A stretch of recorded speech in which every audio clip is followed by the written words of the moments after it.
All right, welcome back, everybody. Today is Tuesday, the 4th of November, 2025. We are within a week of my 11th month anniversary since I first picked up the guitar. And appropriately enough, I'm sitting here with my first guitar for this week's weekly roundup, rather. All right, so this is my Yamaha FS800. Which was a guitar I bought last December, having briefly tried to learn guitar for like 2 weeks in my 20s. I have been going at it nonstop for almost 11 months, practicing pretty much daily. I do this show once a week, or I try to. I've gotten a little irregular with my new job, but here I am. This is supposed to be a Monday show, but here we are on Tuesday. We're getting closer to back on schedule. And I'm going to bring you up to speed on some of the stuff that I've been working on and some of the stuff that's in the works for my channel. So, here we are. My first guitar, the Yamaha FS800. I am not usually a guy who gives my guitars like girls' names or anything. This guitar does not have a name. And I think it is probably male. It just feels male. I'm not sure. But it is a concert size, solid spruce top, laminate back and sides, no cutaway, no electronics. It's a simple beast, but it is a beautiful guitar, and it has a great sound, and it has a better sound the more I play it because of that solid spruce top, gradually being altered by the vibrations of playing.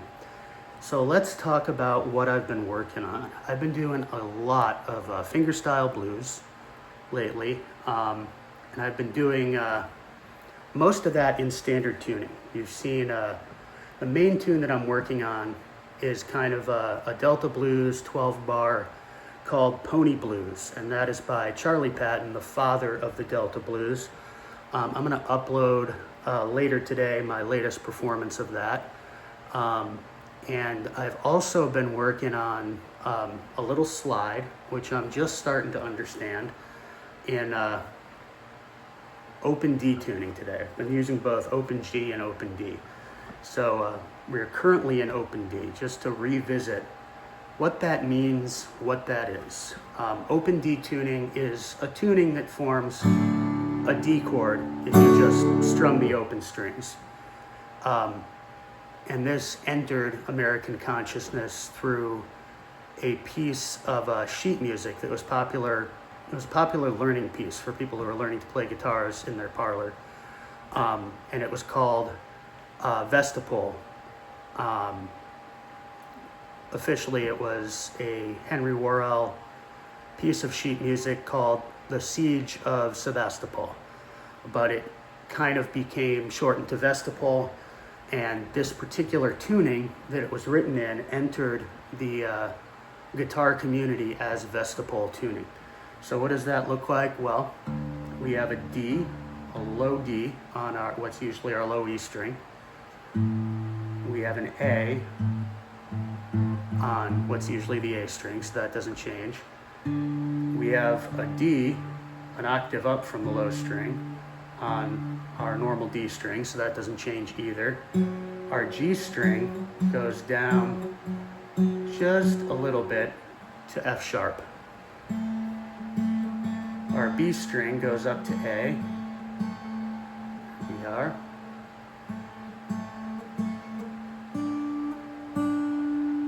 And our high E string goes down to high D. So what do we have here? We have D, D, D, and we have A, and we have our F sharp there. So what's cool about this is Open D,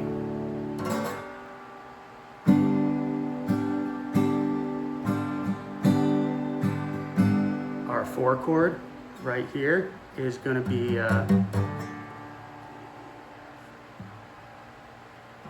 G.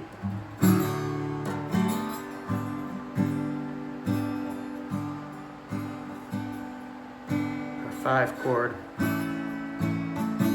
A.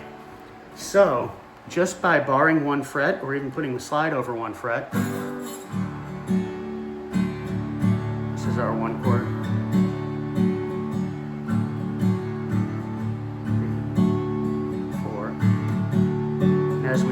fifth measure up to the 4 chord, back to the 1 chord, 5, 4, 1. So you can play a 12-bar blues with 1 finger, which is one of the things that is cool about Open D. The other thing that is cool about Open D is it excels at slide voicings on this low D string. Why? Because we have 2 other D strings that are always going to be harmonizing with any notes that we play on this string.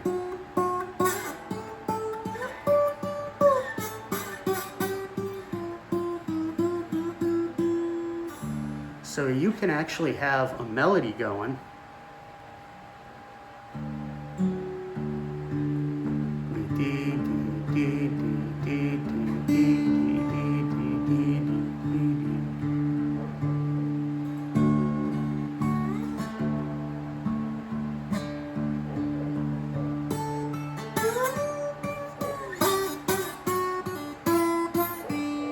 so you can be all over the fretboard on this 1 string, and you can always come back to a D. So if we're in the key of D, you can do all kinds of fun things here. You can just always have that D going in the bass, occasionally hit a high D, and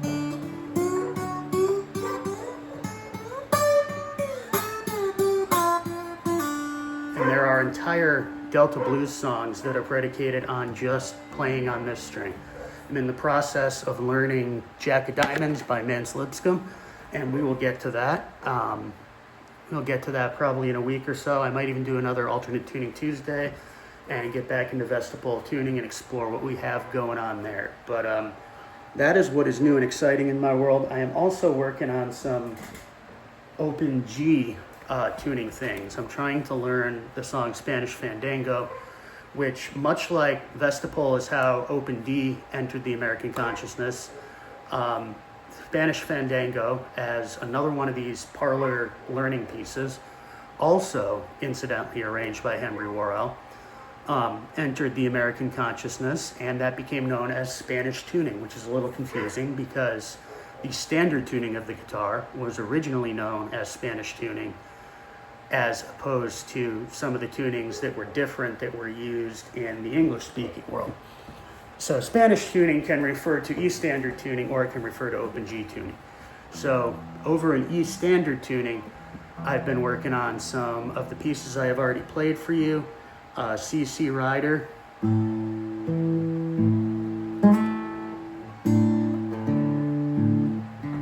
as played by Mississippi John Hurt in A. Spike Driver Blues in G.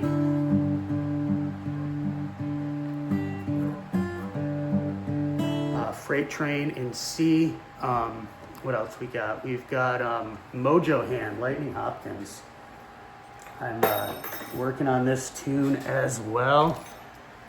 And that one I kind of play with a thumb pick here, and it's based on a shuffle here. So.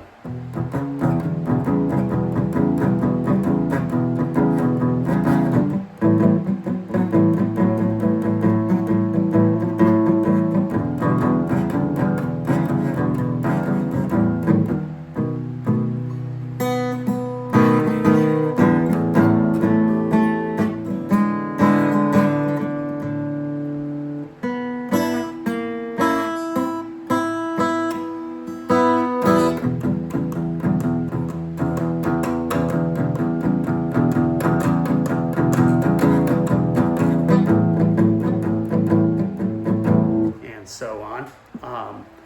I have been working on Pony Blues, which I'll upload a performance of today, and I'll keep uploading performances of. I'm kind of going to do a tune teardown, I guess, on that, where I play like the fundamental version, try to play one of the embellished versions, and kind of play a vamp that I've been working on. And all of that was arranged by David Hamburger, who is an extraordinary teacher. He's going to be my shout out for the week. What else am I doing? I've been doing a lot of strummier stuff, trying to work on my vocals. Might upload one or two of those songs today, but I don't know if they're really ready yet.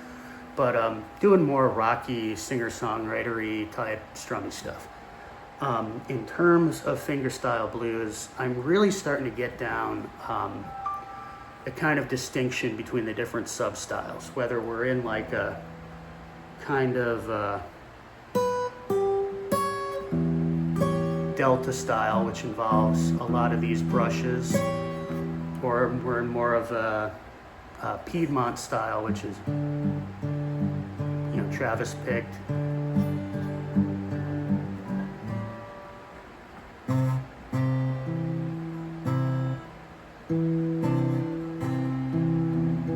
Like Freight Train is more in that style, and Hill Country.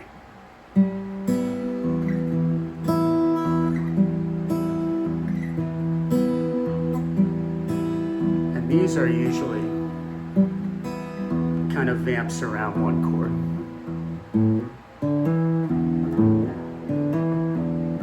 Or,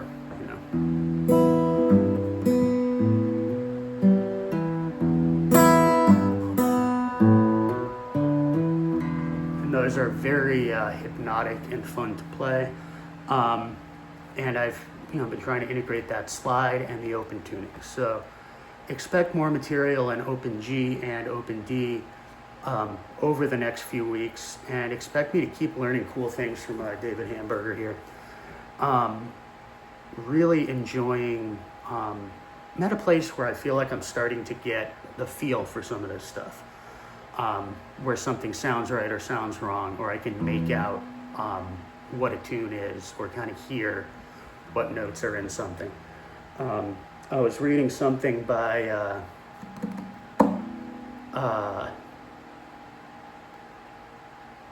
Reverend Robert Davis.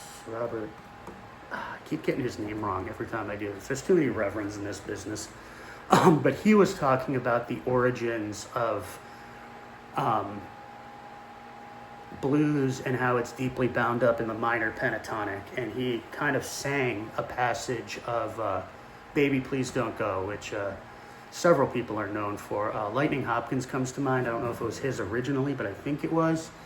But he kind of just sang like the basic tune of that, and since he mentioned it was in the pentatonic, I just started like noodling around in the E minor pentatonic, and I was able to find it.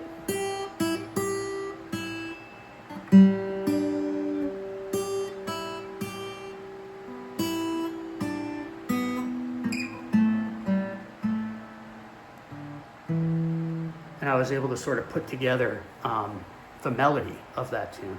So this is something that I'm trying to do with different songs as I learn them now. Whether I can play it or not, whether I can articulate it or not, David Hamburger puts a huge emphasis on separating the bass and the melody in a song. Because if you know the melody, you know where to start a solo, you know what scales are involved. So if we're playing, whatchamacallit, Pony Blues.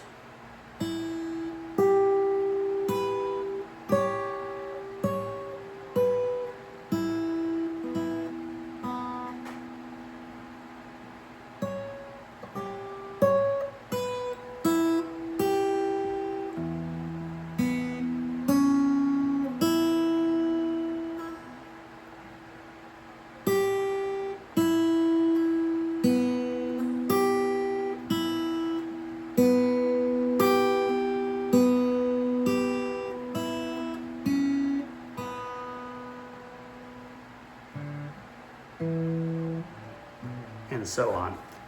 You should be able to just pick out the melody and play it. Maybe not in time, maybe not well, but you should be able to figure out what those notes are and come back to them. And it should be very possible for you to go through a tune that you've played regularly, if it's a fingerstyle blues tune, and kind of isolate the melody, because you already know it. You're just separating it from some of the more chordal things going on around it. So if we're looking at like Slow as Lightning, for instance,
that is really the tune of that song.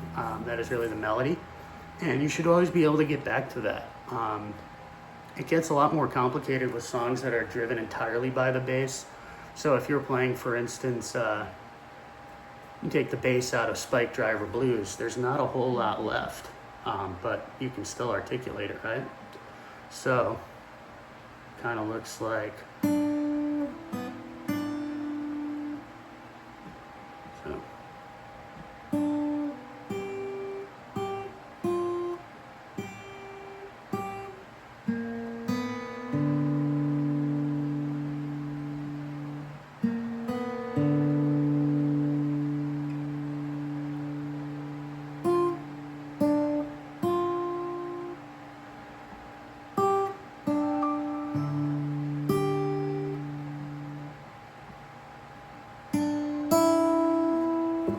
Not very complicated, but that's it.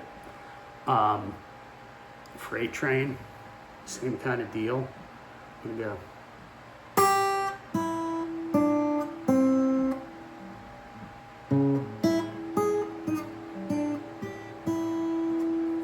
And so on. You should be able to play those melody pieces on their own. You should be able to build a solo around those melody pieces.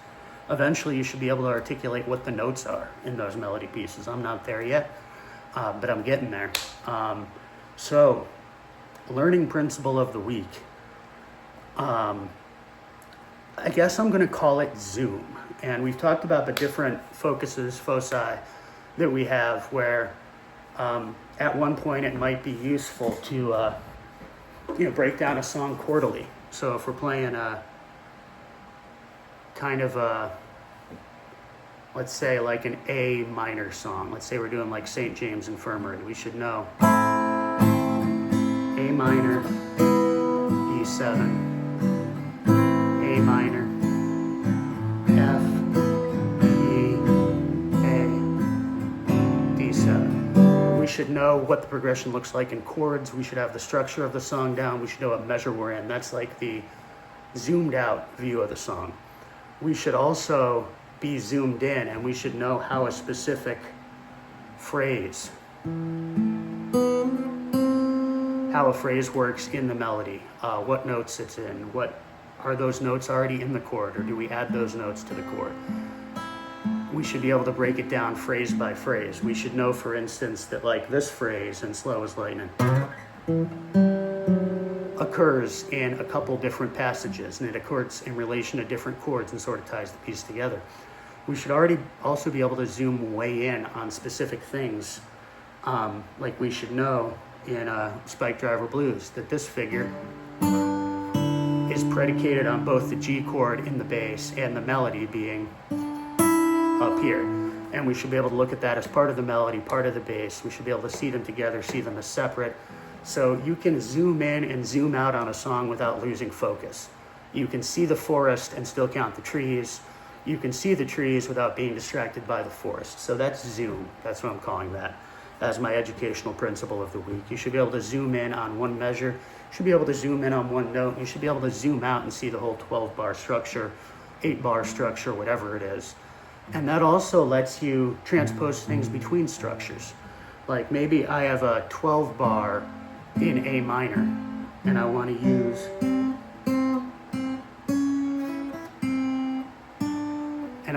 a specific phrase that I've used in a different 8-bar. That might not occur to you if you're too married to the form.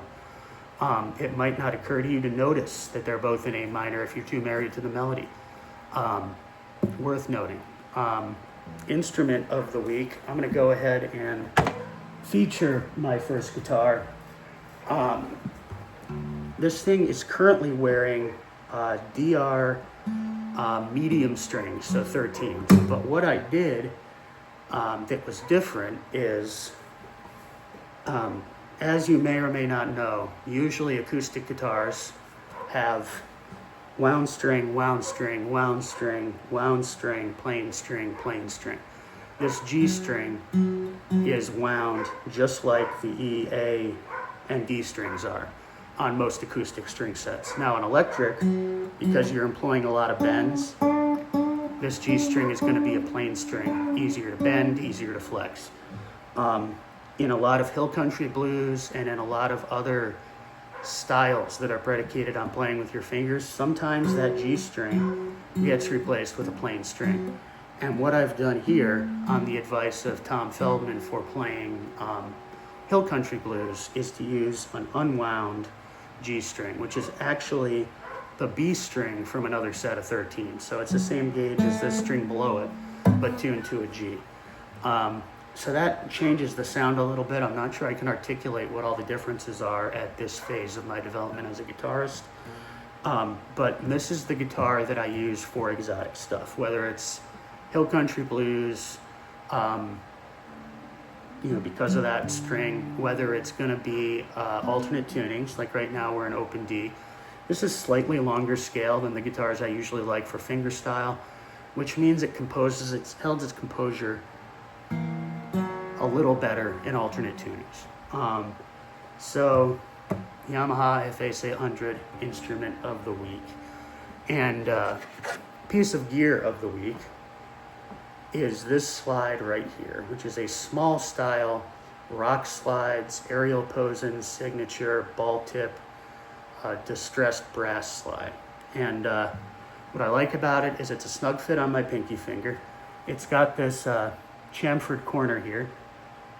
There it is. So as you curl your finger, you still have that support on the back of your finger, and you can bend your knuckle. Now what I've been doing is trying to keep this finger straighter when I play slide and use that less. But if I'm down here doing something on one of these strings, it's nice to have the option. The ball tip also lets you just stay on one string if for whatever reason you don't want to disturb the ones next to it. The brass looks cool as hell, and because it's sort of distressed and tarnished, it looks bluesy, it looks swampy. I love it.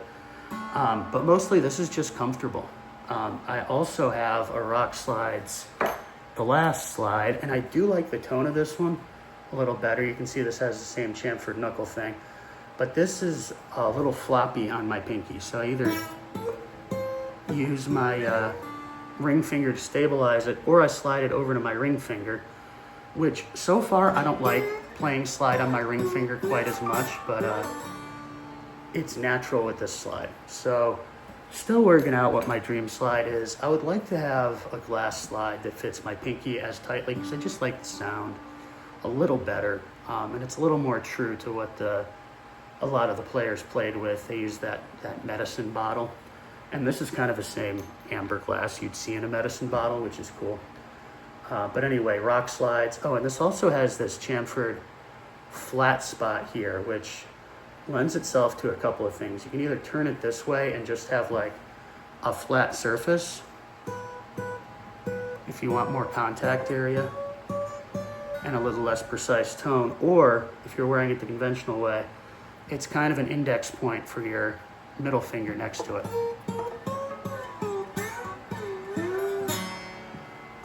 I would like it if there was more of a groove down the length that lets you just slide that finger right in next to it, but hey, maybe I'll make my own someday. Maybe I'll learn those skills. All right, so shout out of the week. I've been learning a lot from David Hamburger. His arrangement of Pony Blues is great. His way of breaking it down into rudiments is also great. And the way that works, rudiments is actually a term from drum instruction, where before you ever like play a song, you'd just be playing a pattern over and over again, and they call it a rudiment. So with a rhythmic focus, he talks about learning the rudiments of a song. So if we're doing a pinch on the one beat, that might look like this. 3, 4, 1, 2, 3, 4, 1, 2, 3, 4, 1, 2, 3, 4. And he'll have a bunch of these suggested for a given song. So at the simplest level, you're not fretting anything. Now let's say you want to practice a phrase that goes 1 and 2 and 3 and... All right, so here's an example. 1 and 2 and 3, 4 and 1. It lets you get used to starting somewhere other than the one beat. So a lot of these blues songs, they're going to start, you're going to go 1, 2, 3, 4, and then the melody will kind of come in as a pickup note on maybe the 1 and. So 1 and 2 and 3. And it's good to be able to practice that melody starting somewhere other than 1. So there's a passage in Pony Blues that goes sort of like...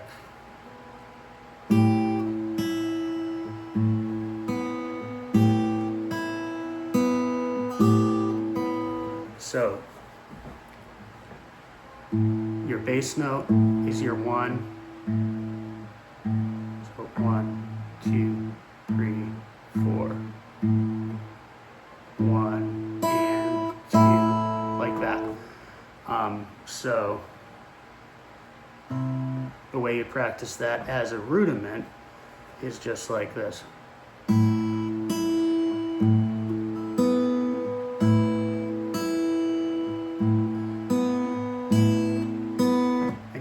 About the fretting, but that makes it much easier for you to put the actual notes under your fingers once you have the rhythm down. Other shout out of the week is to Tom Feldman from PlayCountryBlues.com, who has some pretty extraordinary content in areas that David Hamburger often doesn't. So David is focused a lot on that Piedmont style. There's a lot of alternating thumb. Tom gets into Delta stuff a lot. There's a lot of Robert Johnson. He gets into slide stuff a lot. He gets into, he also does Piedmont. He does a lot of Mississippi John Hurt, but he spends a lot more time in the alternate tunings. Like David has some stuff in drop D. Tom Feldman has a lot of stuff in open D and open G. A lot of the Delta stuff and Hill Country stuff in open G, which is really cool stuff I want to learn, stuff I want to get good at. So those are the two people I've been using most lately. So look forward in the near future to more beginner at the crossroads episodes about different sub-styles of the fingerstyle blues. So we're going to get into Hill Country blues, where it's from, who plays it, how to play it. We're going to get into Delta blues more. We've already done a Delta blues episode. We're going to get into Piedmont blues in particular, what makes it special. And we're going to kind of look at Elizabeth Cotten and explore the boundary between Piedmont fingerstyle blues and folk fingerstyle, which is kind of a boundary that is largely artificial, but cool to explore. Alternate tuning wise, we are going to spend a lot of time in Open G and Open D over the next few weeks. So look forward to some highlights on that. Thank you very much for watching. Look forward to more videos, and thank you everybody for liking, watching, commenting, giving feedback. I appreciate all of you. Thank you.